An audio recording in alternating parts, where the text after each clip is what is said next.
And this will be part two, day two of my wife's drunken debauchery during our 25th wedding anniversary back in August of 2019. It was really the last time we were ever really did anything together significantly. And again, if this is the first time you're following me, my wife passed away from alcohol use disorder, unfortunately, about 4.5 years ago. And I tell these stories so that they resonate with family members and other alcoholics who are going through this type of situation, because it's really important to talk about it. As difficult and as really kind of sometimes ugly as it all is, it's important to discuss this and to bring it out into the open. So, day two of the debauchery of Big Bear, when we went up to Big Bear, it's about 2 hours away. And the first day she had passed out at a restaurant. And I actually wanted to go home that night, but it was very late and she was inebriated, and it was just, I just got her to bed, and that's about the best we could do. So the following morning we woke up, and I'll continue the story. And the following day, we woke up in the hotel room around 10 o'clock or so. I'd probably gotten up earlier. Amanda was, obviously hungover. She was fairly embarrassed the night before. I don't think she had a whole lot of memory of it.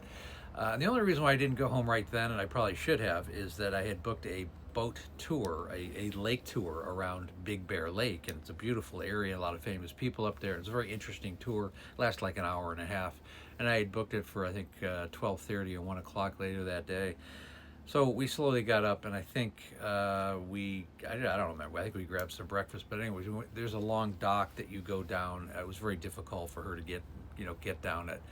I think she was on crutches at the time. Yeah, she was. And we got her up. They got her up on the boat. And a member of the people who worked there helped her get up on the boat. And we went to the top. I wanted to get a good view of the place, and I was ready for a nice hour and a half just to relax. After certainly the debacle of the night before. And I was a little bit quiet because I wasn't, too happy about the current situation. And just as we were taking off from the dock, I'll never forget this, she goes, something, I have to go to the bathroom. I went, we're just leaving now. You've just decided we need to do this now. I said, okay, whatever, just go to the bathroom. Never saw her again the entire tour. Never saw. I sat up on top of that boat, watched the entire tour, experienced the entire thing all by myself. And I really didn't have any illusions that what was going on, but you have to understand, unless you've been in that situation, you just get to the point where you can't care anymore. You can't let it be part of your day, even though you have to suffer the consequences. But I'll tell you what happened to her. The tour was very interesting. I was just enjoying it by myself, and I probably should have gone up there by myself. I probably would have had a better time, even though it was our 25th anniversary. But as the tour ended, I never saw her again. As crazy as it was. And they docked the boat, and as everybody was letting out, I found Amanda at the bottom of the boat.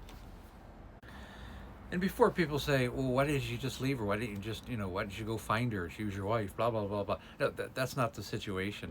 Like I said, you get to the point where you just can't do it anymore, and it's irrelevant, because there's nothing you're going to do to keep someone out of harm's way. You're dealing with an adult. You're not the police. You're not a prison guard, and you're not a drug and alcohol counselor. They're your spouse. So I got to the bottom of the boat, and there was a bar at the bottom. I hadn't even realized. Obviously, she had seen it. It was just a little corner thing, and I think they just, sold drinks and stuff. And, obviously she'd been sitting there for an hour and a half just pounding away on wine or beer, whatever she was drinking. And she was fairly inebriated. I still, again, I don't understand why the bartenders were, feeding her alcohol, just serving her alcohol.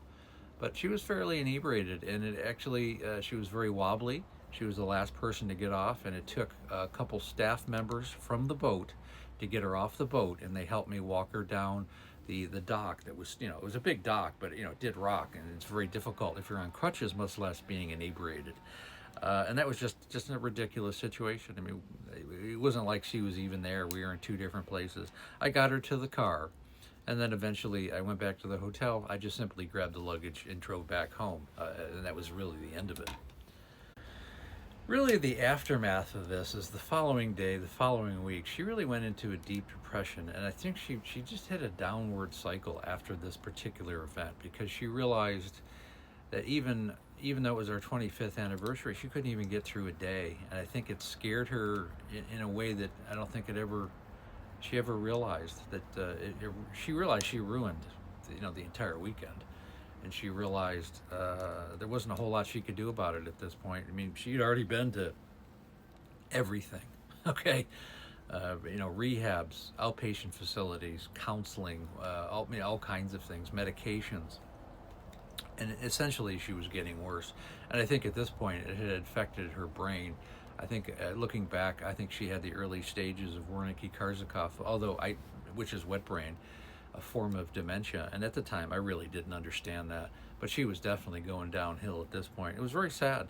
And that was our 25th anniversary. It was our last anniversary, as she passed away about five months after this, in February of 2020. And I tell this story again as a cautionary tale to help other alcoholics and the families that they live with.